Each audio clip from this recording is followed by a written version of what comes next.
Cinema. Welcome back to War with Cinema. I'm your host, Greg, your local metalhead, and with me is... Par the Collector. What's up, everybody? And I gave you the second movie out of Bong Joon-ho's trilogy that I'm doing. I was really hoping you were going to say his name because I forgot it again. And I feel bad because he's a great director so far. He's 2 for 2 with me. I mean, I know I was saying his name wrong in the last episode. I was saying Joo-ho, but it's Joon-ho. So Joon-ho. Bong Joon-ho. Bong Joon-ho. Well, I like the first part anyways.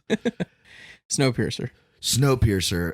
It's another one. The title throws you. Yeah, it does. You know what I'm saying? And it's funny now because after watching this, now I know like there's so many more jokes from that damn Rick and Morty episode about the Rick train. Did you see that one? I don't think I did. Oh, it was last season. It was fucking hilarious. Oh, And I it's need to check literally it them out. going from car to car. Oh. And they're like, tell us something about Rick Sanchez. And he's like, what the fuck is with the Rick Sanchez? Like, yeah.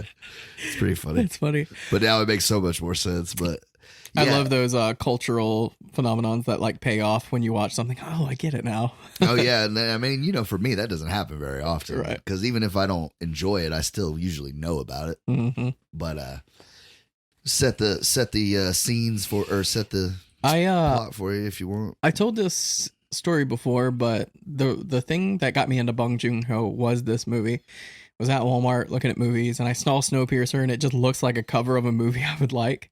So I read the back of the movie, and I was like, this sounds weird enough that it would be like right up my alley. This is one I wish I would have watched because I ain't gonna lie, until he tackled Captain America, and it still took me about 2 movies of him being Cap. By the time we got to like Avengers, I was good with him. So I guess 1. I didn't like the first Captain America that much. That's what me and the wife were talking about, because I saw this before he was Captain America, so he was a very like not super big actor to me. Well, that's what I was trying to say. Before he was Captain America, I didn't think he was that great. He did Fantastic Four, which was dog shit, Yeah. and then he played in Not Another Teen Movie, which that was funny, but I felt like anybody could have played that part. Right, he didn't stand out. Right. He was just another face. He's just a pretty face, yeah, Right. exactly. But he takes it to fucking acting school in this one, man. Mm-hmm. So many range of emotion. I mean, now that you've seen him be Captain America for 20 years, like, You're like, oh yeah, you have oh talent. yeah, you can act like a motherfucker, you know what I mean? But like, if I would have saw that, I would have been like much more confident in his ability to be Captain America. Definitely. So yeah, I got this movie. I just bought it because I do that. I'll just buy random movies that I haven't seen. I watch it and I was like, I really like this movie. And I heard some people saying they didn't like it. And I was like, well, I enjoyed it. Fuck it. It's just going to be my little special treat to myself. And my boy, the dad from Parasite, was in this one too, man. I am falling in love with this guy. That guy This can actor. act, man. He's good. You should, the next movie we're going to watch is The Host, and he's in that one too. Fuck yeah, I was hoping, dude. I Yep. was like, hopefully this guy's like his Jason Mewes, like he's just in every fucking movie. Yep. Man. It's definitely a Tim Burton, Johnny Depp That's relationship. And yeah, so I watched this movie. I loved it. And then Parasite came out and everyone was clamoring about it. And I was like, I'm just going to watch this movie just so I can say I seen it. Was this his first one or was The Host the first? Oh, no, he's been doing movies since like the 80s. Really? But he's a Korean director. Right. So So, he's it been- took him a while to break out. Like, Exactly. And Snowpiercer was his like breakout in America. What year did this come out, Snowpiercer? 13. 2013. So he had already been Captain America for a few years. Had he? Yeah. I want to say the first Captain America was like 07. Oh, really? Yeah, maybe. Yeah, I guess you're right. But yeah, like 1994. Well, that's a short. 2000. Barking dogs never bite. What the fuck? Can't read. 2000. So he's been on the come up since the 2000s. But he has a few movies that I really, really want to see that I'm in the middle of getting. Memories of Murder is a Korean film. And I have Mother that's going to be delivered today, which I'm going to watch tonight. is that the one with Jennifer Lawrence? No. It's the same name, but different movie. Oh, thank God. Yeah. This is like, I don't want to That's Darren Aronofsky, which it's on your list, but Fucking Aronofsky sucks, dude. shut the fuck up. So yeah, then Snowpiercer. Except for the wrestler. The wrestler's fucking hard, dude. Right. That's just a great movie. Yeah. It's like my favorite Mickey Rourke movie Mickey for Rourke. sure. For sure. It's definitely his best. So yeah, I watched Parasite. I loved Parasite. Then I put 2 and 2 together. No. Then I watched The Host because I heard from like the grapevine that it was a great horror movie, so I put it on. And then one day, everything came together. I'm like, he did Snowpiercer. He did Parasite and he did The Host. Like, who is this director that I'm like obsessing over right now? So that's why I wanted to do a trilogy of these movies, because I love these movies so much, and he's like one of my favorite directors right now. So I'm gonna set the stage for you. It's the year 2030, I believe, around there, 2020 something. I think it's just like set whenever it was. It says like bland date, I believe, but it doesn't matter. It's around this time. It's just like, okay, it's modern times, and our ozone layer's fucked, and the government's it's getting too hot. So what do they do to prevent that? They shoot a rocket that's supposed to make it like winter. So the thing is they have this chemical that's supposed to cool the earth, but every country shoots a rocket out, and so it has the opposite effect of what they're trying to. Or turns the world into the day after tomorrow. Yeah, everything's frozen. Like everything freezes over. But before they shoot the rockets, or when they're in the process of shooting the rockets, a billionaire. Yeah, a billionaire train fanatic builds this like super train that runs forever. And it's self-sustaining. Right, and it in the course of a year, it makes like a full rotation around the Earth. Yeah, I thought it was a cool nice little touch. Because in the middle of the movie, they do Happy New Year. Yeah. And it was really cool, too, because it was like somehow because it went through ice blocks, it could not stop. Like the way it was designed was to like take stuff off the track so it couldn't derail. And it would take the water from the ice, and like that's what they drank, and like, it filtered it in for plants and food. And right. This movie, dude, like watching Parasite, it kind of like in some ways it's weird to me, but it kind of gave me like an insight into like what he was going for. Mm-hmm. I don't know if all of his movies are about, like social, stature, or like injustice, but I got a lot of the same vibes out of this one, but it was just like a much more in your face, brutal way of showing you like. It's a very linear way of telling it, instead of like these two families, one's at the high end, one's at the low end. Right. This is like, these, like, you're on a journey with these poor people. Right. And you just realize, like, little by little that they're like, small fish or big fish in a small pond, or like it's really mind fucking to see like how these people were having to live. And so the whole thing is he built this train. It was supposed to be for like high middle class people, but at the last minute, all these people snuck onto the train. And that's where he keeps them, is in the very last cart. They have no light. They are eating these protein bars, and they're like living like a homeless people, but on this train. Right. They're sleeping. They're not being treated very well. They're all crammed into this cart. And then to do like population control, so things don't get out of hand, every once in a while they'll stop feeding them. Oh, he'll stop feeding them. At first he says they didn't feed them at all. He said we were here for months without a single drop of food. And then they started bringing the protein bars. I don't want to jump to the end yet, because there's more to that. Dude, that, oh my God, dude. That's like the biggest thing. I was not going to forget to talk about that. But anyways. They treat these people like less than shit. Right. And they're sick of it. And they want to, I thought that was crazy, which I thought was really great storytelling, is the one guy throws a shoe at the lady, busts her head open. So they take his arm and put it outside the train to freeze it, and then, break his arm off. But also this is telling you like how drastic it is outside, that you're like living conditions are so bad that his arm can't even stay out there. Yeah, because the train's going through some kind of mountains or whatever, and they're like, at this altitude, it'll only take 6 minutes. Yeah. And that's how many times they've done it to people. Yeah, exactly. They have it down to a science. And when they show his arm out the window, you see where there's multiple holes that if, we got 5-6 people to do today, we'll take 5-6 arms and fucking like, that's what we got to do. Yeah. I just thought it was a cool way of like, well, why don't they go outside the train and just climb on it? Well, they can't, because his arm can't even stay out there for 7 minutes. Mm-hmm. So yeah, I thought that was cool storytelling. And they're sick of being treated like shit.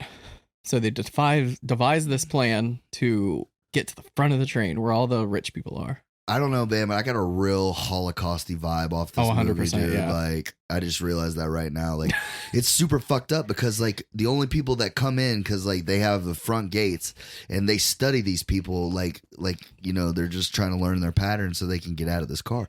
And some of these people, literally their entire lives, have just been trying to they've lived in this car. Like, they're train babies. Some of them are train babies. They call them train babies, because they were born there. Mm-hmm. And once again, just fucked up at the end, but I'm not gonna keep going. But so, but yeah, the way they need children. They come and like every once in a while and just take children. Yeah, and they don't know why. They're like, they keep taking our kids, and we want our Right. kids back, so that we're gonna go get them. All they do is measure them, and then they take them. Yep. It was really shitty.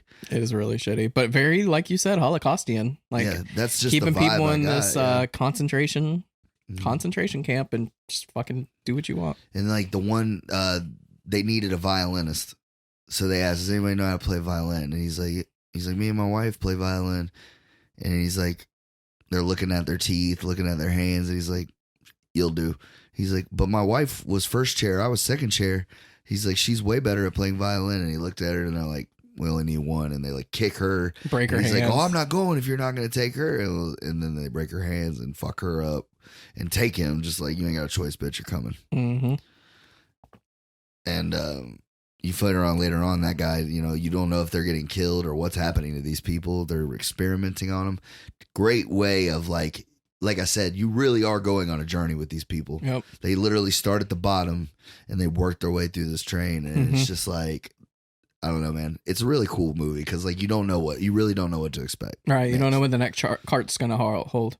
The great thing about movies like that, I'm interested to watch this again just for the fact that now that I know what's going to happen, because it's like that movie Nonstop with Liam Neeson. Mm-hmm. Like, it wasn't a bad movie the first watch, but once you find out who like did it, it's like, I don't really care anymore. Like, Right. I don't have to go through this 2-hour movie. We found the guy. Yeah.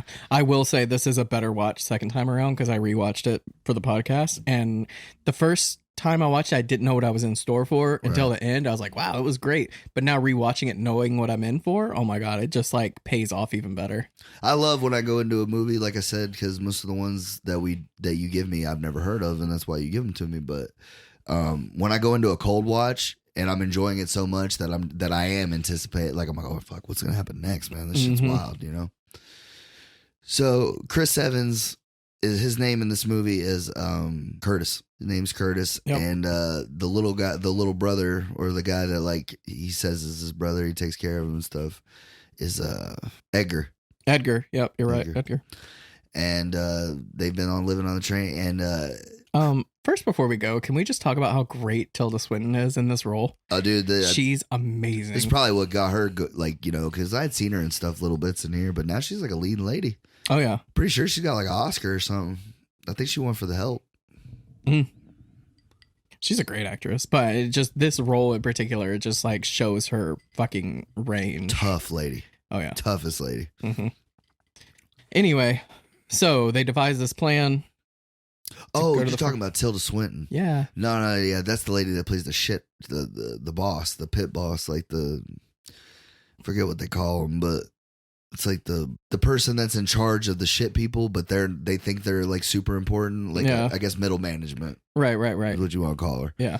She's over the what they call like I forget what they call them, but the shit car, the real cars or whatever. They're yeah. It's how you know that you're nothing in life because you live in these cars. She's over them. Yeah. So they give her a little bit of taste of the good life, or what these people think. But the way she dresses, it's like she dresses better than them, but it's like barely. Like she does it just to remind them that she's just a little bit better than them. Because the whole speech she gives while they're freezing old boy's arm off is, I am at the head and you are a shoe. Be a shoe. Well, she puts the shoe on the guy's head, right. And she's like, you don't wear a shoe as a hat. Shoe goes on your foot. I am a hat. You are a shoe. I go in the front. You stay in the back. That's what it was, yeah. And that was another thing that was like very, very like propaganda, like it just reminded me of like Nazi Germany. Yep, 100%.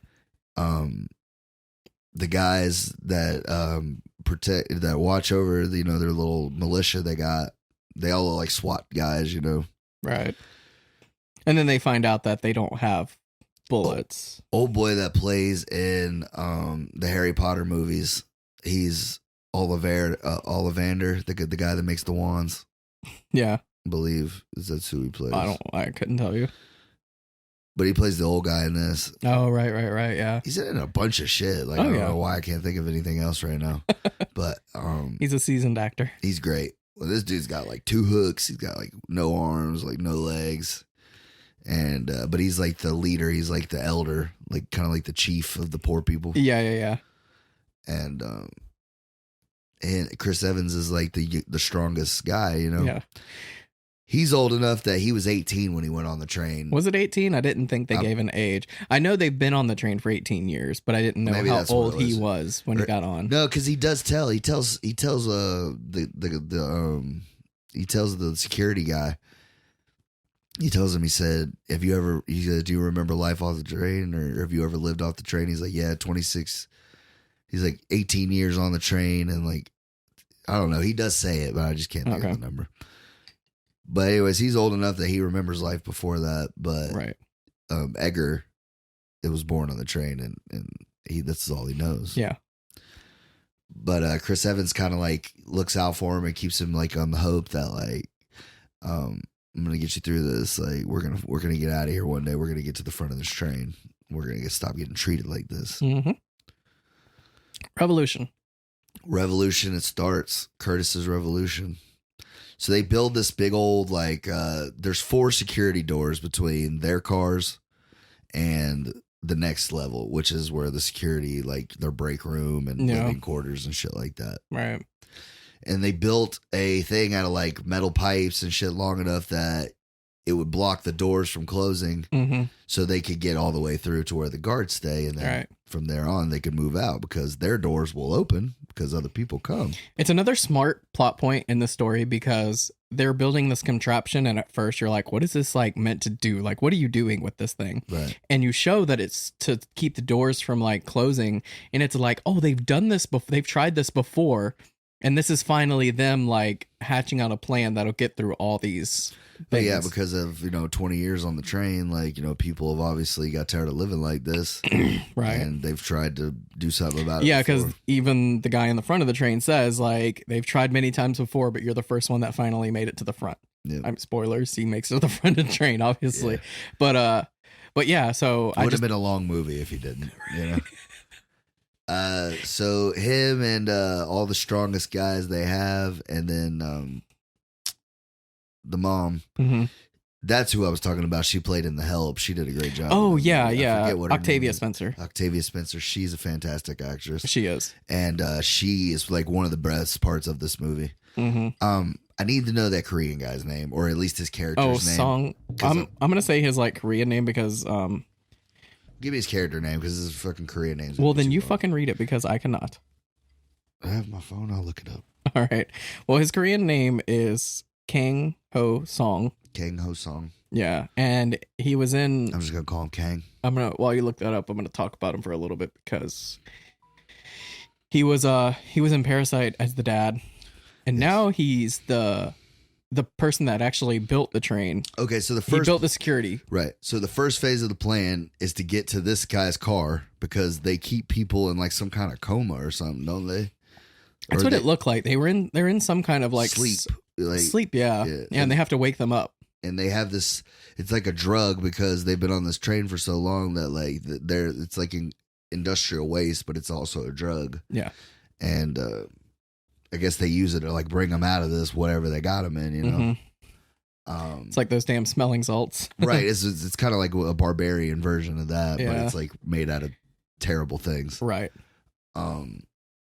So they do the thing and they run through. Well, they lose some people on the first, but what gives them the balls to say fuck it, let's do it, it's now or never, is he notices that they start a ruckus to see how the guards react. And the guy's like, I'll fucking shoot you. But they don't even reach for the trigger. Mm-hmm. He goes, why aren't they acting like they're going to shoot him? And he's like, because they don't have any bullets. Yeah, because you can see in the cartridge, the magazine, there's a little opening. You just see that's fucking empty. He said they haven't had bullets. He goes, bullets have been extinct from the last revolution. Right. Which was like 10 years ago or some shit like that. So they rush him. And they're trying to shut doors. And that's when Chris Evans, hits them with the... They're trying to, and then they bring this thing, it's on wheels, and Chris Evans hops on that bitch and rides it to freedom, or so you think, Yeah. So they finally get into the guards area, they beat the shit out of all of them, and then they think that they won something. Like they're gonna, they're gonna get treated better. They're gonna be like, well, fuck it, we're gonna stay here because each one they go to, like, it's not great. Like, it's a working. It would be like a where you work at's break room, but to them, it's like a fucking mansion. Right, exactly. It's clean food, clean water. One thing that I do love, I'm going to touch on this like early, but I love how each cart is almost like an evolution in like class. Like the further you get, the more it like evolves into something a little bit better. That's why I was saying that Parasite and this echoed each other really crazy, and that this was just like an extreme, like, you know, like an M. Night Shyamalan way of looking at it. Like, well, if you took like not necessarily a timeline, but you took like a linear chart, and you're like, these are the poorest people, these are the richest people, and these are all the people in the middle. It's literally the train. Yeah, they make that joke in Rick and Morty. Yeah. It's not deep, Morty. It's a train. It's a time train. It's not that big a deal, Morty. I love that show. Yeah. So they finally get to the officer, and they get to the security guy, and they wake him up, and he's like, I'll only do it for drugs. Yeah. But you have to take her with me. And yeah, he opens up the thing, and it's his daughter, which I feel like she's been in a lot of his movies too. Or else I'm being racist and all Korean women look alike. I mean, maybe not racist, but you could have them confused. Yeah. But she may have also been in something too, so. Nope, I'm definitely right. She was in The Host. So I have seen her in some of his other movies. But she wasn't in Parasite. I know she wasn't in Parasite. No, not in Parasite. But I just watched the other one he did about the super pig. I don't know if you heard about that one. It was on Netflix, and it was like a huge deal. A super pig? Yeah. It was a picture of me. I'm just kidding. If I show you the cover of it, you'll understand what I'm talking about. The Oakjaw. It was on Netflix. It was like a big deal for a small point. Like a few years ago. I heard about it. Yeah, he did that. Is it a documentary? No, it's just a movie, but it's like a child's movie. It's still, I started to watch it, but I kept getting distracted, and I wanted to give it my full attention. But it looks like it touches on animal cruelty. Yeah, that's what I would have guessed. Yeah, so even though it's a kid's film, it's still like political in some way, which I appreciate. There are some out there. I remember when we were kids, like Akira and shit, like a lot of like certain animes, when they first came out, they were pretty brutal. Right. So I thought she was the same girl, but it's not. They just look alike. Anyway. So yeah, he gets the daughter. And can I tell, like, this actor just like, I didn't realize it was the same guy until I rewatching all these movies. Well, yeah. And he looks like shit in this one. Like, they threw like a fucking wig on him, or maybe he grew his hair. I don't know. Right. But yeah, he's all scruffy. He looks like the guy from Old Boy when he gets out of the hotel. He does, dude, doesn't he? That guy doesn't do this movie. No, it's not the same guy, right? But it just like the aesthetic of being just like trapped. Yeah, that was fucking crazy. Yeah. So yeah, they get him, and they're like, "Can you get us through the train or not?" And he's like, "I'll do it for drugs." Yeah. And they do. And the next place they're trying to get to, and the old man, he tells them, he's like, "We got to get to the water place." Well, first, I think one of the first carts they go through is vegetation. No, it's where they find that one guy that got taken. Oh, right. It's the protein bar. That's how they make the bars. You're right. Because they're so hungry, they're just like, this is what they live on. And how did they make the protein bars? I don't know where the bugs would have came from unless they were coming off the front of the train. That's kind of what I gathered is they're sucking in all this snow to turn it into water, because that's what they say. That's where they get the water from. You mentioned that. But also you would get a lot of bugs too. You get everything. Sticks, rocks, so shit. Maybe there is something that's like separating these bugs, or it's just so fucking dirty that there's bugs everywhere. Yeah, it could be too. But that's all it's doing. It's funneling these fucking. It looks like what's that movie, Evolution or whatever? It's just like all these fucked up looking creatures. Like that's what these bugs look like. Just like these nasty ass like gigantic grasshoppers or something. Yeah, and they're turning them into these things that's supposed to look like. Okay, like it's disgusting to us in the Western world, but I know a lot of those bugs are like delicacies in other parts of the world. Nobody's eating fucking bugs. Yes, on they purpose, are. Bro. No fucking way. And no way. And the thing is bugs actually do contain a lot of protein. You know who eats bugs, bro? Poor people without a choice. They eat bugs. People with money and that live inside. Yeah, I guess I eat bugs, bro. Yes, they do. I don't know. Nobody's eating bugs. Yeah, I believe the bush people of fucking whatever. Like, yeah, I believe they'll eat bugs because, like, what else are they gonna eat? But yeah, But there are parts of the world that do eat bugs, like as a delicacy. But anyway, I don't see Mark and Mark and Jimmy Johnson going out for. Like, let's go eat some fucking snails, dude. It's great. But it is legitimate because bugs do contain a lot of protein, so they would give you the nutrients you need to survive. Yeah. And that's literally all they're doing is keeping these people alive, right? Just enough. They're keeping them just enough for their kids, and we'll get to that later. But that's really all it is they're a manufacturing human beings of human beings. So anyway, and it's a lot more deeper shit too, because you find out later in the movie population control, and people always today kind of like, accuse the government of doing population control, diseases and gun violence and shit like that, drugs. But so yeah, the next thing is we gotta get this water cart. Because and that's when they go through the vegetation, and this is where it kind of starts that evolution, because plants are first, so the first things that spring up, so you have evolution of plants, and then they have this whole self-sustaining ecosystem. No, we skipped up, dude. What do we skip? After they leave the food, okay, the next place they're trying to head is the water, but the next car they go to is like a luggage cart or some shit. And that's where all those dudes in the hoods, and all you see is their mouth. It looks like a bunch of executioners. We did skip that part, but there's two of them. Remember, mm-hmm. There's the first one, and then they get through some more, and then later on, it's like the last brigade of them. Oh, I see. And they're like all the roided out. Like, where the fuck did they find all these hoss ass motherfuckers? First of all, that's what I want to know. Fun fact: whenever they're about to fight and they have the fish, and he like guts it, he kept that scene in the movie because his father was a fisherman, and that's kind of like.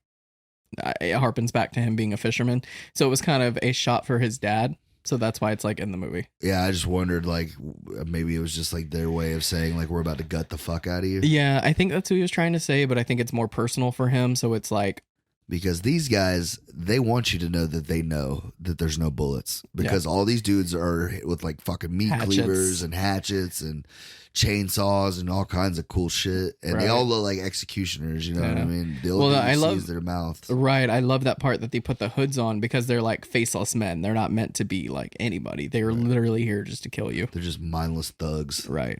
And Tilda Swinton's character is standing behind all of them with a megaphone saying, "You did a good job. Made it a lot farther than anybody thought you would have.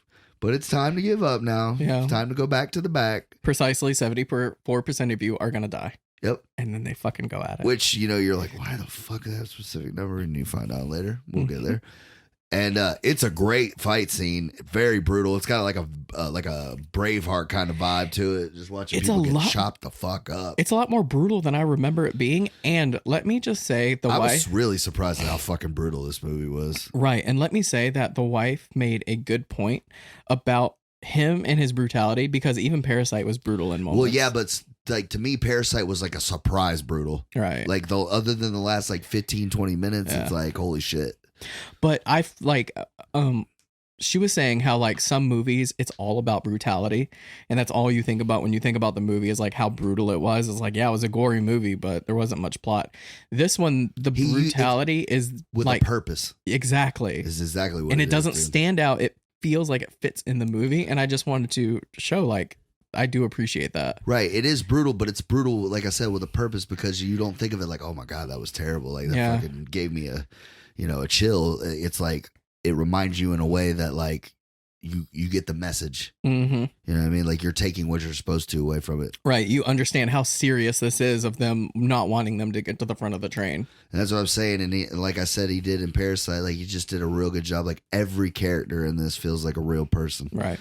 Chris Evans, like you are rooting for this fucking guy. You're rooting for Edgar, because Edgar's just a little scrappy motherfucker, and so is Curtis.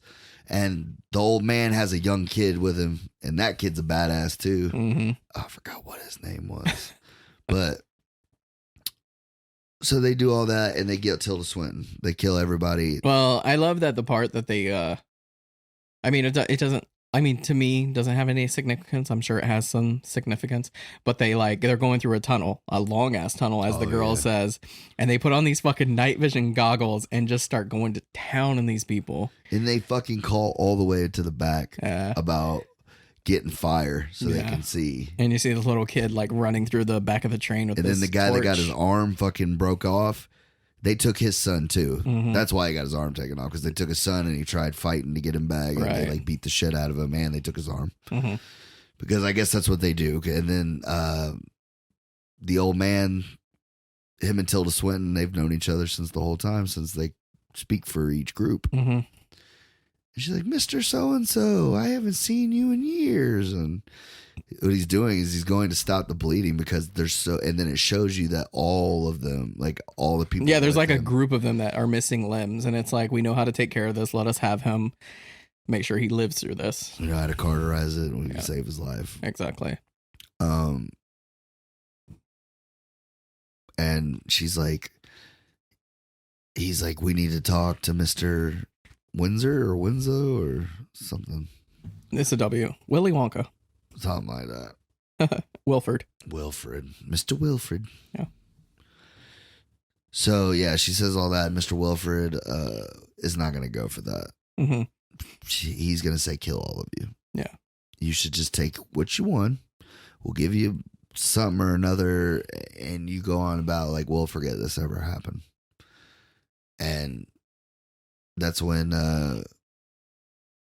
Oh, dude, I forgot to mention these two guys. It's really fucking weird. Which one? The, like, I guess, head security. Where he's, like, leaning on his shoulder. They're, like, lovers, I guess, is what I got from it, because the big one lost his shit when they killed the little one. One of them's, like, short. He looks like a little, I don't know what I want to say, but, like, he's a little guy. He reminds me of, like, a comic book character, but, like, a badass in a way. Like, he's got a goatee and slick back hair, and the other was just like a tall, like brooding English dude. Mm-hmm. And during the fight with all of them, because it's all these executioner faceless men, and then them two, and Edgar kills, or no, that's what it is. They have Edgar, and he's got Tilda Swinton. And because he hated Tilda Swinton so much, he wouldn't give her up. So the guy with the hair kills Edgar. Yeah. And you really feel bad because you like Edgar. Edgar, you're rooting for Edgar. Well, I love there's a small part where he has to choose, like, save Edgar or go after Tilda Swinton, and he chooses the latter because it's this important. Like it's for the whole people, for everyone, not for just him and his emotions. So he knows he has to do it for the train, for the back cart. Edgar kind of gives them that look, like, you know what you got to do, man. Yeah, that was kind of sad, but necessary. But it just fuels his, like, anger to get to the front of the train, because it's basically like almost like a little brother / son to him. Well, he addresses him as his brother through the whole movie, so you think that they had a mom and dad together. Right. Because he's like, "Do you remember mom and dad?" He's like, "Do you remember life off the train?" He's like, "Yeah, kind of, not really." He's like, "But we had steak before, right?" He's like, "Oh yeah, we definitely had steak." He's like, "Is it good?" He's like, "You'll find out for yourself." Yeah, he's like, I almost remember, but I think I forgot. That's what they do to, like, get by. Mm-hmm. They give each other hope. Like, yeah, when we break out of this fucking shithole, man, we're gonna eat good. We're gonna eat real good. I just realized they had a scene like that in the Matrix whenever eating the sludge. I think he says the same thing. He's like, "You remember steak? Wasn't steak amazing?" Well, that's what he's saying. He's like, that's the great thing about this thing. He's like, my mind says that it's a steak. My mouth is telling my brain that it tastes like a steak, but I know that it's not a steak. Like, right. That's the old boy that played Ralphie. Yeah. He's a great actor. So yeah, he gets Tilda Swinton, and they take out the mobster guys, and finally one of them. Yeah. You think that the other one, the big one, ends up getting left. Mm-hmm. So this is where the movie gets really crazy. Right. You have all this setup, and you're not sure where it's going, like what it's trying to say or what it's trying to do. And then this is where it starts to, like, pick up, and you're like, oh shit. So they already had the water place. Right. And they taken over that. And then the next place they find is a fucking schoolroom, like a classroom. Yeah. And it's so damn eerie because they're teaching these kids like some of the propaganda. Some of the kids that they had are the ones that got taken. Mm-hmm. And no, I think all the kids that got taken go to the very front of the train. These are like the middle class kids of the rich people's kids. Yeah, oh, yeah, that makes sense. No, because I thought, oh no, they weren't their kids. You're right. They thought they were their kids. Yeah. Said, have you seen this little boy? Have you seen this little boy? He said he came in through there and went out through there. That was fucked up. Was he crying? He wasn't, but he looked like he wanted to. And I love how they're just like they're in. Obviously, like they smell like shit. They're covered in blood and all that. They've been through hell just getting to this point. And these kids are just like they'd act like they'd have seen this shit before or something. And the teacher's just like, calm down, kids. We'll make it part of the lesson today. And Can we just talk about how creepy that fucking teacher was? Oh my God. I got nothing but chill vibes She's from her. a good actress. She does a lot of stuff now. Yeah, but, she's great. She's pregnant as shit too. And that makes it even harsher, in my opinion, what's about to happen. So, they're like, oh, children, we're about to pass the Frozen 7. And it goes back in whatever, 7 people got to the train and they decided to risk it all and see if they could survive in the harsh reality. And as they pass this mountain, it shows these 7 people frozen standing, like they literally just froze in motion. In the middle of escape. And she goes, and that's how Mr. Wilford knew that the Earth is still uninhabitable. And yeah, if you go outside the train, you will die. And they have this whole chant to go with it. And then they start singing a fucking song about it. And then there's a song about how great Mr. Wilford is. And it's very very propaganda. Propaganda and cultish. That's what I said. I just kept going back to propaganda for sure, but dictators and shit. Saddam Hussein wrote books and made kids learn them in school and shit. But it's a very important part of the movie because this whole movie is about capitalism and how capitalism puts you in this box and you feel like you can't get out of it. And that's kind of what the train represents is I thought the class thing was so much better. Like you said, you have people in the caboose and then you got people in the engine, you know what I mean? Yeah, the front of the train. Well, that's in the middle classes in there, and then we're all sprinkled in. That's capitalism in a nutshell. Is you have these people? I thought it was classism, and capitalism. Well, I thought capitalism was just making money. Capitalism is making money, but at all means, at all costs, fuck everybody to do it. Yeah, it's kind of the best expression I've heard about this movie is, and they even say it in the movie, is you have the people in the back of the train that want to get to the front of the train because they think the people in the front of the train's life is better. But at the end of the day, everybody's still in a train. Right. It still sucks. Well, I'd much rather have stayed in the front. Well, yeah, but you're still in a train at the end of the day. So you're still going to be not completely happy with your situation. Right. You may be better off than them, but your life still sucks. And that's kind of the idea of capitalism is the middle class is, you're not homeless. Yourself, you're not homeless. You're middle class. You're doing well, but you feel like you could be doing better. Our healthcare sucks. There's so many things that, wealthier people have that we wish we could have, right? But we can't because we're stuck in this middle section. And even if we do get to the higher class, we're still stuck in this capitalist system. Mm. And the thing is, in this movie, is it shows you that in a capitalist society, is it's built to be structured this way. The higher ups, the very super 1%, they want it to be structured this way. I'm going to jump to the end of the movie because it explains my point a lot better. Is Wilfred knew it's how he wanted this environment to be, or this ecosystem to be structured. So he could have had everyone equal if he wanted to. He didn't have to have a poor train, a poor caboose. He didn't have to have middle class people. It's how he wanted it to be structured. And the way he does that is and the reason he does that is the poor people manufacture little kids to run the fucking train. That's the crazy turn in this one. Yeah. That's the twist. The little kid, Octavia Spencer's kid, the one-armed guy's kid, they're using these children because they're just small enough to fit in the compartment that went extinct. and they have to fix the train, man. Yeah. They're like little gears and shit they have to turn every whatever. It's it's a thing on child labor laws, because there's still millions of kids around the world that are making products for people. People talk about it with Nikes and shit like that. There's little kids making your fucking shit. They make a damn good product. It's not okay. I'm not trying to say that I like for it or anything, but I'm just saying like they're good at their job. I mean, at least they're killing it. Like they could make shitty shoes, but then where would they be? No, I'm just kidding. But yeah, it speaks on child labor laws and everything like that. What the most fucked up thing is about it was he goes, well, how do you get them out of there? He's like, you can't. He goes, that's why we measure them, because they're precise. And he's like, the train will always run. The parts, not so much. Yeah. Pretty much saying once these kids got older, they got bit and they got chopped the fuck up because the train would just eat them up. Yeah.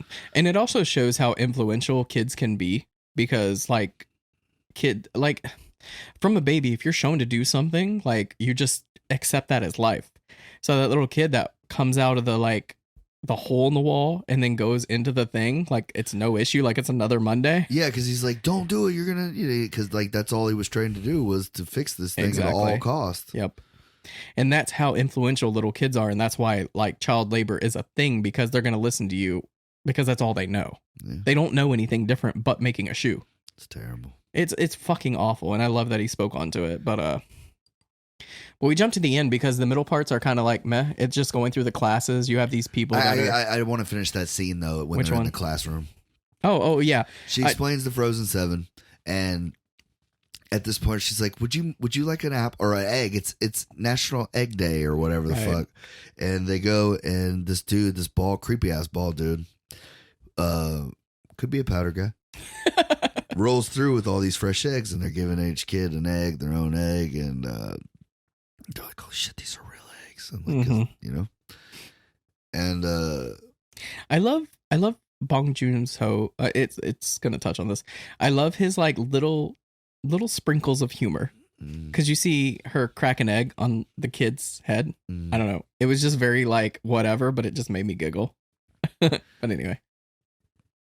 Yeah, because the kid's like, hey, it's like she looks at him like, oh, you think you've had a bad fucking day? Like, I just love those sprinkled in moments of humor that he throws in his movies. Chris Evans is like, I thought eggs have been extinct for 7 years or some shit like that. Right. And he goes, there's a lot of things people think are extinct on this train, like bullets. And he pulls out these fucking Uzis out of the eggs. And then the pregnant lady, the teacher, she pulls out a fucking Uzi. And then it's World War III in this bitch. Yep. And by this point, Chris Evans has got a gun, and it's got some bullets in it. And they end up killing the guy, or they think they shot him, right? Mm-hmm. Yeah. No, they stabbed him. That's right. They stabbed him in the side. He went unconscious. They thought he was dead, but he wakes up. I love the part where he's like walking, and the like knife that's sticking out of his side like catches on something. He's like, "What the fuck?" and just like pulls it out like it's a fucking splinter. Oh yeah, I remember that part now. Oh, he was a weird one. Oh yeah, strong silent type. And Chris Evans has to shoot the pregnant teacher right in the dome. Domes her. Which, I mean, she's crazy as fuck, but I just thought that was a really crazy scene. Yeah, it was very... It takes like a 180... Yeah, it takes a 180 real fast. Because the kid... They obviously got the kids up out of there. Like, you don't see any kids get hurt or anything. Yeah. But Tilda Hinton's like, I had no idea. I want you to win, Curtis. I'm with you. And he just ain't hearing that shit no more. I just lost my boy. Well, before that, what does the guy do? He sees it on the television screen. Oh, that's right. That's where he like snaps. Like it was the straw that broke the camel's back for him. He shoots the older character, his mentor. Oh yeah, that's right. Yeah. That's right. He does, doesn't he? So that's when he walks up to Tilda Swinton and just like doesn't even have to hear what she has to say. It just blows her head off. Just I can help you. Pow. Yeah, you got us far enough. Huh? You got us far enough. We can finish the way. Right. Basically, is what he's saying without the words. Well, they also had the security guy with him too. He at least knew how to get him to the next car, which is pretty much all he had at this point. And that's when Is this when we start going through the classes? Like, you have the middle class, they're doing like normal things, like getting their teeth cleaned and shit like that. One lady's like writing or just like reading books. Oh, she's knitting. Shit. Yeah, it's just like a normal mid-class life. Like, people are just going about their day. Then they go up through a salon and shit, and then they go to the saunas, and then the other guy from, not the little dude, but the bigger one, he catches up to him, and he's like a fucking Terminator. He is Terminator. They fucking stab this guy like 6 times, shoot him, all this shit, and he just keeps coming. Yeah. The security guy just like, he keeps being nonchalant, like he's just in it for, like he just keeps doing the drugs and shit. And the Song character, Mr. Song. He just keeps sniffing the rocks and putting them back in his pocket. Well, the daughter keeps sniffing them, and then they keep them, and you don't really. You just assume that they're getting high off of them. Yeah, that's what they say. Like, it's all you give a shit about is getting high. But then they go to a cart where this drug is like predominant. Like, it's what's a popular drug right now? Molly. It's the Molly of the train. Yeah, because it's supposed to be like a rave, like club scene type deal. Yeah, but what's funny is there's no windows on this cart. Everyone's in the dark. I don't know. I just thought it was pretty interesting to like show, like, they're not in the back of the cart, but it's not like they're living a great life either. They're like strung out druggies, like living in this. Yeah, but they're all wearing nice clothes and shit. Like, yeah, because they do rip the they got fur coats. Fur coats, shit, thank you. They rip the fur coats off of. It's like they're just. I love that aquarium cart. That's one that I didn't want to. I didn't want to skip over, but we did. But yeah, the aquarium cart is the most beautiful shot in a movie I've ever seen, and I want to go to one of those so bad. But the wife is scared of underwater shit, so. The craziest shit is that literally was only doing it so they could have sushi. She said, "You might want to try this. We only kill it once a year or some shit like that." Well, there's balance because like they can only do the fishing once a year. So it takes them through that. It takes them through the garden and all that. And they, like you said, you see how the better people are living. Mm-hmm. They get to the club place, and after the sauna, most of the people are dead. Yeah, like most of the important people are dead. It's mostly just Chris Evans, the security guy, Mr. Song, and his daughter. Yeah. About this time. Octavia Spencer's. She gets shot. Until she gets shot in the sauna. Mm-hmm. Trying to kill old boy. Right. Who they think is dead, but comes back again. He's got 3 times he comes back. So after the club, they get to the last one. You know, no, they get to the bridge that leads them to the front of the cart. That's what it is. Yeah. And he wants to get through. No, they had that big ass fight, but before the sauna where they had to kill the last bit of them because the guy's got the sniper rifle and he's trying to shoot through the train. Oh yeah, when they see each other at opposite ends and they shoot. Yeah, it was a cool scene. I like that scene a lot. Well, after that, I guess the like drug addicts like they start getting pissed off and they like want to kill them, so they're doing that. But Chris Evans is trying to get into that last door and he keeps telling him to open it. And he's like, "I want to open doors." He's like, "But I don't want to open that door. Right. I want to open that door." And it's the door to go outside. Right. And he's like, "Well, freeze to death, you fucking idiot." I would rather freeze to death trying than to keep living here. And that's kind of the idea on capitalism is like, we can be stuck in this, but there is life outside of capitalism. We just have to homeless.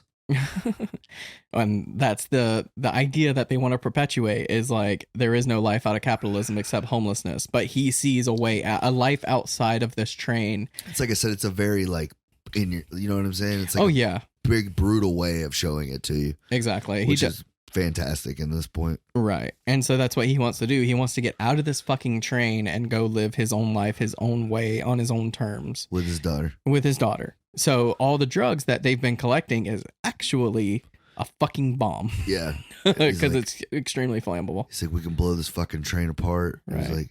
He's like, "We'll freeze to death." And he's like, "No, I noticed that every year it's melting." Yeah. Because he talks about the plane. He goes, he's like, "Say last year when we passed it, you could see the tail." He goes, "This year you can see the whole plane." Mm-hmm. He goes, "The Earth is warming up again. Right. Like, we can live it. We can start over." Right. Like at this point, Chris Evans don't care. Like all he wants to do. Yeah, his mind is set on getting to the front of the train. I'm gonna kill this fucking guy. Yeah. And this is the scene I was talking about, touched on earlier, like at the beginning of the episode. It is the most powerful scene to this point on the 23rd of May in 2021 that this is the most powerful scene I've ever seen Chris Evans do. Oh, right, yeah. Well, I mean, in game, he's got a couple. You know what I'm saying? I just remembered what you were talking about. Yeah. But he's explaining. He goes, "I hate myself." He goes, "You want to know why I hate myself?" He goes, "I know what people taste like." Because he tells a story that when we first got on the train, we weren't fed. We were left. He goes, "We decided to eat the weak." He goes, "You know what I hate about myself the most?" He goes, "I know that babies taste the best." Yeah. And it's like, that's Captain America, dude. Right. You don't expect that. And he's selling it. Yeah. Like, you believe he took a bite of some baby back baby, dude. Right. For real. Yeah. And he said, "We killed a woman and she was holding her baby and it was Edgar. Mm-hmm. I killed Edgar's mother and I was going to eat Edgar." And then the old man offered up his arm, cut his arm off and said, "If you're hungry, eat this and give me the child." Yep. And Chris Evans talked about at that point, it became like a sacrifice, like I'm doing this for everybody. Right. They would cut a limb off so everyone could eat. Right. And I love that because at the beginning of the movie, you see the guy getting his arm frozen off, and then you see this like group of people without limbs, and you assume that they were just bad people. But in reality, most of them were probably just sacrificing their bodies so that they could live. Others could live, you know, right. The younger could live. Yep. And because when they first get the shipment of protein bars, he's like, "Man, we haven't got these in months. I'm starving." And then when you find out, like, they don't even care. Like, well, they find out, but everybody else is just like, "Holy fuck, I'm starving," and they're just tearing through the shit like it's like it's steak or it's right. filet mignon or something, you know. So the people from the rave car are coming to beat the shit out of the Korean dude now because he took all their drugs, right? And Ed Harris is Mr. Wilford. Which, that's fucking perfect. Like, why wouldn't it be Ed Harris? If you're gonna have an evil dude like in the front car, it's got to be Ed Harris, right? or James Caan, somebody, right? And he's like, "Curtis, I've been expecting you. Come on up front. Let's get something to eat." And he looks back at the Korean dude and his daughter, and he's like, "What about them?" And he's like, "Oh, they're not coming." And he goes in, and this little the blonde lady is like his number 2 or his assistant or whatever. Yeah. She's the one that goes back and takes the kids. Right. And she shoots the security guy in the stomach. And his daughter's asleep from the drugs or knocked out or something. So she's on the floor, and she takes the guns and all that, and then shuts them back up, leaves them out there, and then Ed Harrison or Mr. Wilford and Curtis talking. And it's just, like I said, it's a real testament, man. Like, this is probably the best acting, like, straight. If we're talking about straight acting, Chris Evans, this is the best acting job I've seen him in, because agreed, yeah, he did a great job in what's the last one we watched with him in it? Oh, the Knives Out. He did a good job in that, but I felt like it's not a hard part to pull off for him. Be a rich asshole, like, anybody could do that, right? But you see it like in his eyes, like this guy has just been through so much fucking hell. And then he starts to tell him that, like, "You think you're the first person that thought they were going to change something?" Right. And he starts telling him the history of the train, and then tells him that his mentor, the man that he looked up to and that he's doing all this in his honor, knew about it. Yep. Knew how this worked. Offered to stay back there for the betterment of everybody. Yep. Let me help them. Let me take care of them. Like, just don't kill them. Yeah. You know, help them live or let as many live as you can. Yeah. And Ed Harris knew it down to a science because he was the smartest guy in the world because he invented this train. And he says we have to have a perfectly balanced ecosystem or it all dies. And to a certain extent, I like agree with him. I don't agree how he set up the classes, how there's like poor people, middle class, and then like higher class. But at the same time, like, if you let population get out of control on this train, it will be overcrowded. You will lose resources and it won't be sustainable. But that's where the whole conundrum comes in, is like, how do you step in and control the population of people? Like, who's to make that call? Who's to live and who's to die? It's a very hard thing to think about. That's why I said this movie was great about as far as like classic, but like it was such an extreme show of it that like it makes you wonder, like, does the government fucking put shit in our water to kill us faster? Right. You know what I mean? Like, where do these fucking super viruses and shit come from? Where does COVID, you know what I mean? Like, It definitely makes you think about the world around you. and it makes you think, like, what's a quick way to knock off 2 million people? You know, like how many people has AIDS killed, bro? Yeah. You mean to tell me that like somebody actually fucked a chimp and got that? Like, come on now. Like somebody got injected with this shit and that Passed it around. like if you ever watched that movie Contagion, bro, that shit that gave me a fucking panic attack watching that, because that's how that shit happens. One dude coughs into the air, dude walks through it, and then that's it. It's over with. Half a country's fucking got it. But yeah, he just explains to him that, like, you know, this is how it has to be. He goes, you have to take your feelings out of it. He goes, I do this not because I want to, but because this is how it has to be, and this is my train. And you know what I mean? Like, he's just like, I am like God, pretty much, is what he, like, that's what I got out of it. Yeah. And that's the thing, you know, and he tries to paint him like, you think I like living in the front of the train like this? And I've sometimes wondered if I could change places with you. He's like, because I've never been back there. And he's like, you fucking should go. Yeah. Like, He's like, I would gladly change positions with you. And so that's when he like offers him. Yeah, you're wondering, like, okay, so why the fuck did you keep just him alive? He goes, I've been watching you, Curtis, for a long time. Oh, and when sorry, I just to touch back on that scene with Edgar about his mom and killing him. He goes, I killed Edgar's mother. And he's like, I was the guy with the knife. Like, he's letting you know that he was the one fucking murdering and taking people and eating them because, like, he just didn't want to die.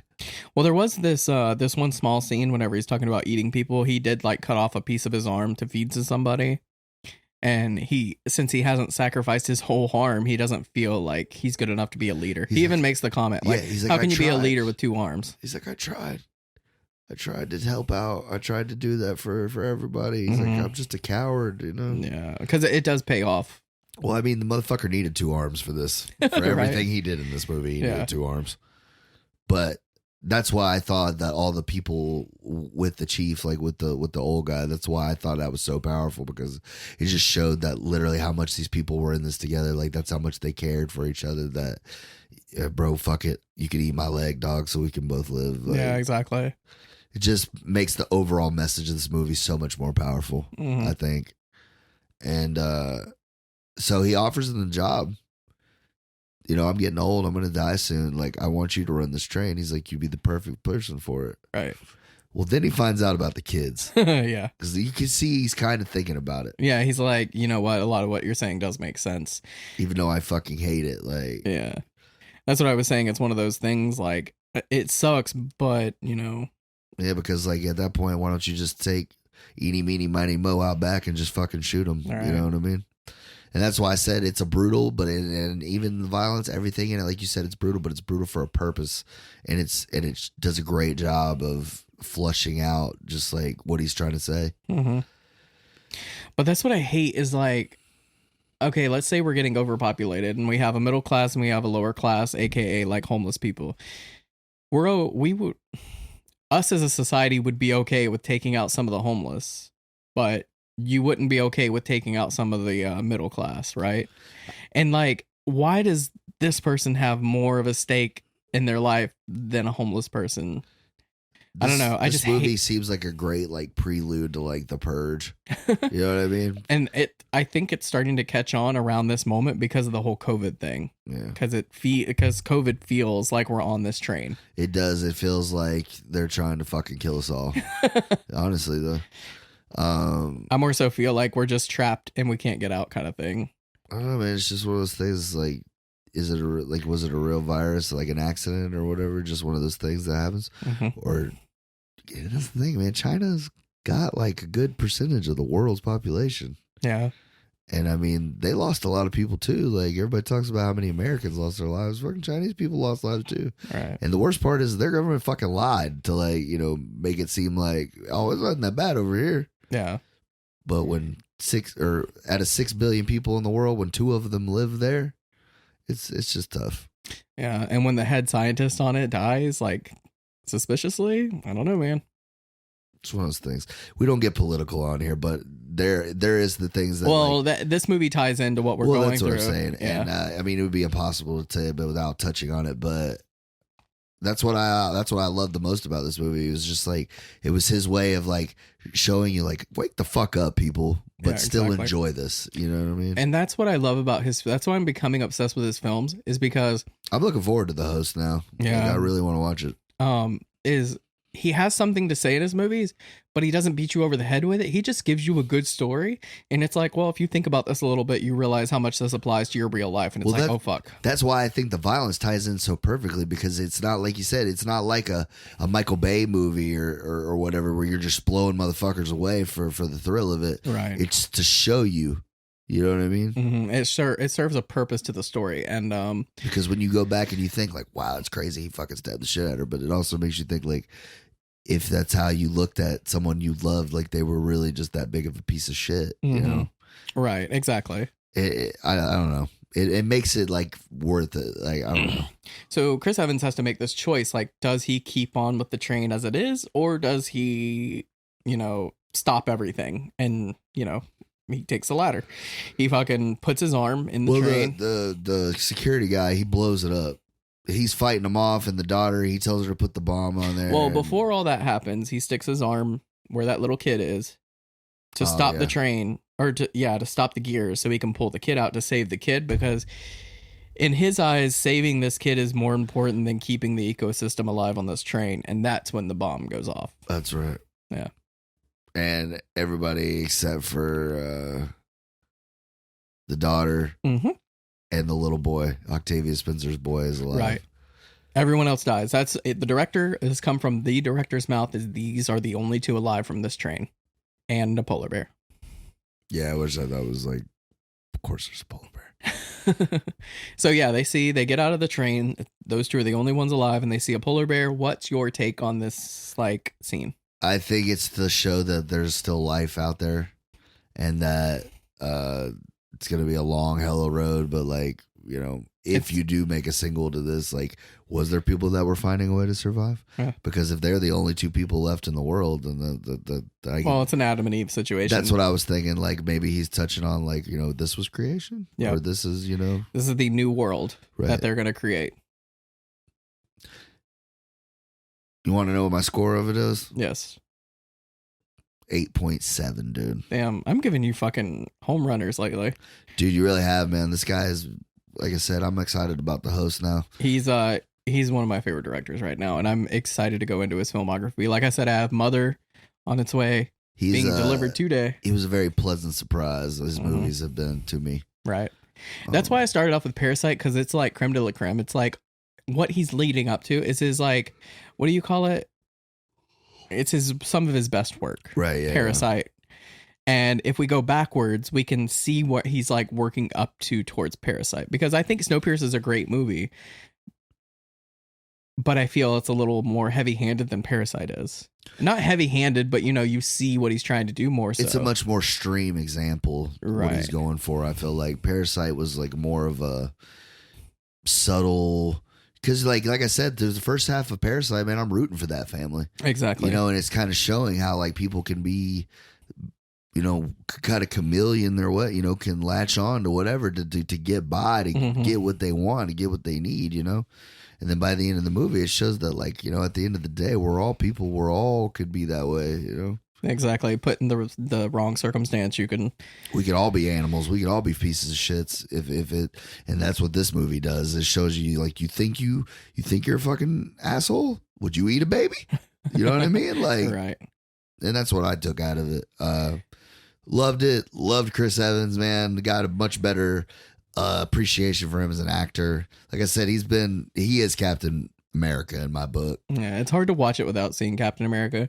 But that's how good a job he did in this movie, that I didn't one time look at him and saw wow, it's Steve Rogers right there. Exactly. I mean, there's a couple of times you're like, oh, Captain America, but it's very seldom and whatever.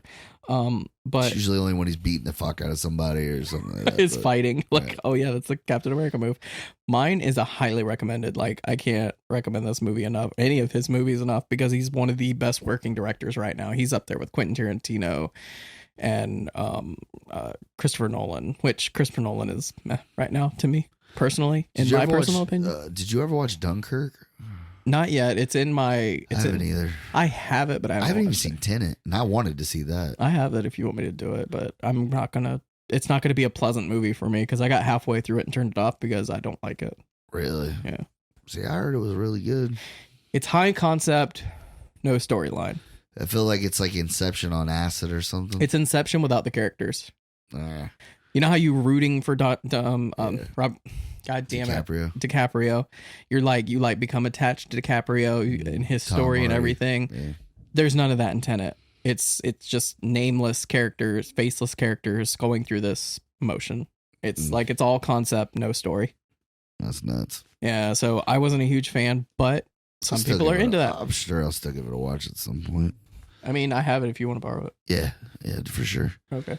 I'm trying to think of what I wanted to give you. Oh yeah.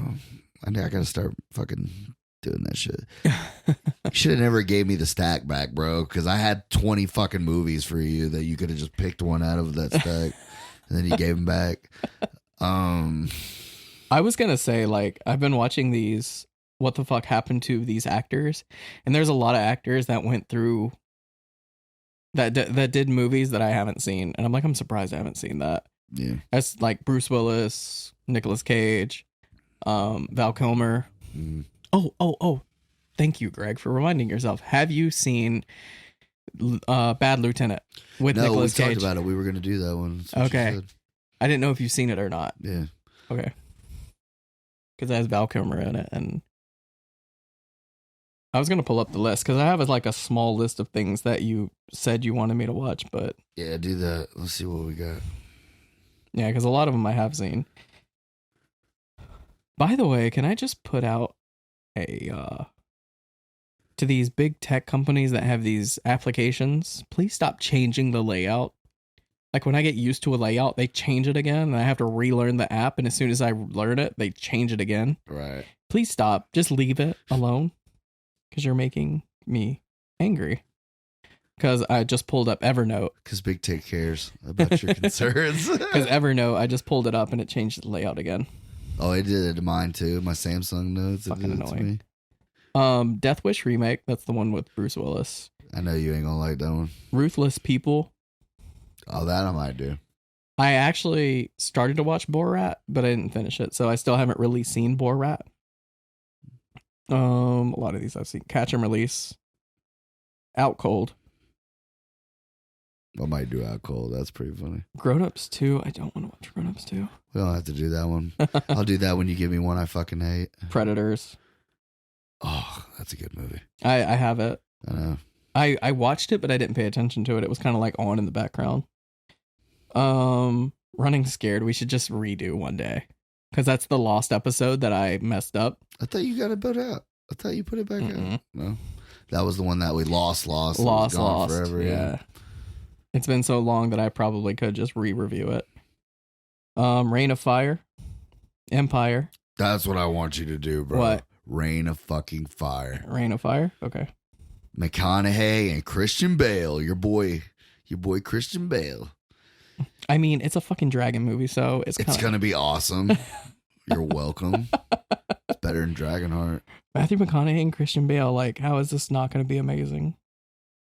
It has a 42% on Rotten Tomatoes. I don't care. It's dragons, Matthew McConaughey and Christian Bale. Oh, dude, it like, did so bad at the movies. yeah, Like, I remember. That's why think, I didn't. I think I'm like the only person that went and saw this movie. Gerard Butler's in it. Oh, yeah. There's so many people in this fucking movie.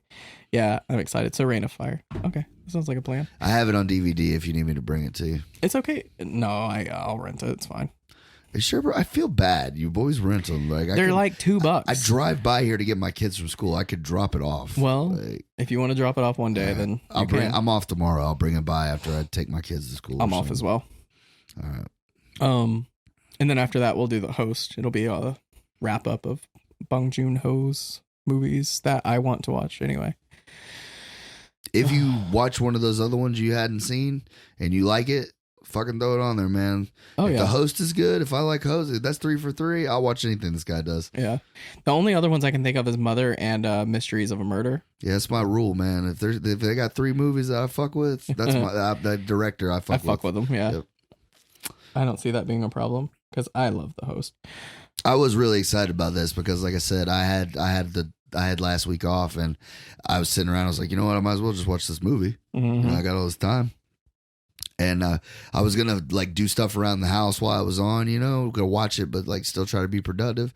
And I ended up not doing shit. I just sat there and watched it the entire time, just like enthralled with it. Right. Because I was just like, how the fuck did I not hear about this movie? You know? It actually did kind of like, for mainstream audiences, I think it did fall under the radar, but like hardcore like movie fans, I think they really enjoyed it. Because Chris Evans had to it probably took forever for him to do it because he had to stop in between Marvel movies. Right.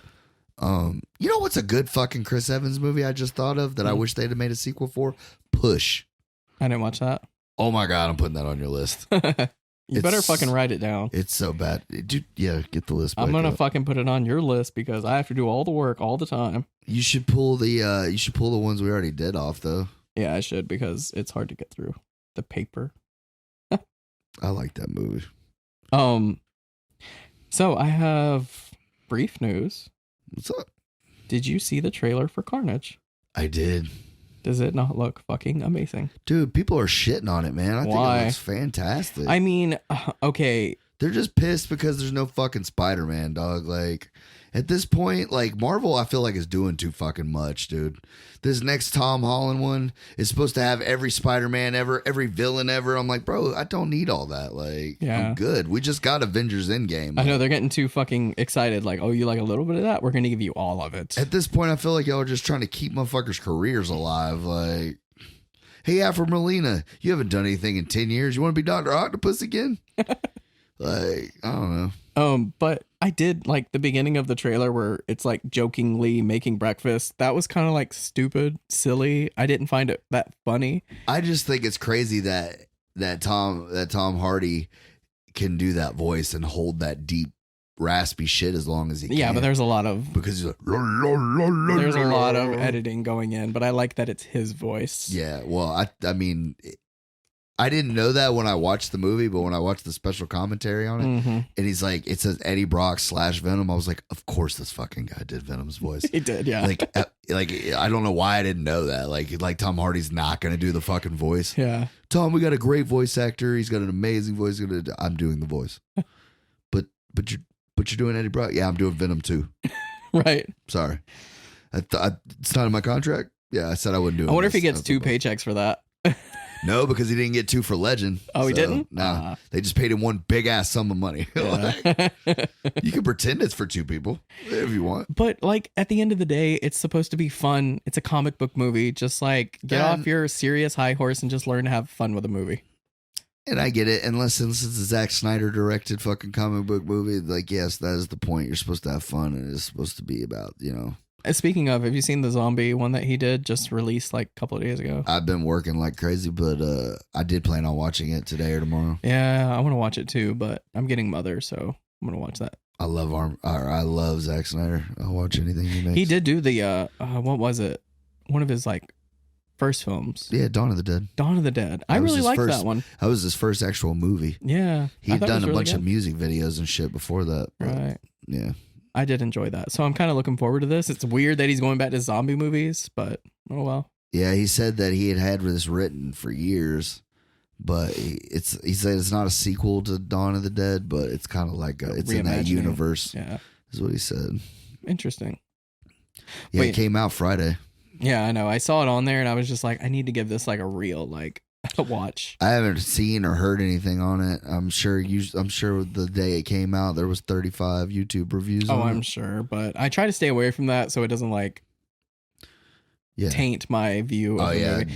Because if they really enjoy it, I'm going to have my hopes too high. And if they really hated it, I'm going to go into it with such low expectations. Honestly, that's probably the only good thing that's come out of my new TikTok addiction is the fact that I'm on TikTok so much that I'm not on YouTube anymore. You know what I mean? Like I used to just constantly scroll through YouTube for videos to watch. And now you're just on TikTok. Oh, you got the TikTok bug. Oh my God. I worked with a girl. I'm TikTok famous, bro. Of course I have a TikTok bug. Oh, you part of the collector on TikTok. Yeah, check him out. He collects fake Pokemon cards. That's right. The fakest. Tell your friends. I actually looked you up on TikTok and I was going through some of those comments and I loved your comment. Like, can everyone chill? Like, calm down. They're just fucking cards. I understand that they're fake, but just like, it's not that serious. I said, yo, bro, if any of you motherfuckers saw me in real life, you would not have this energy. Like, Right.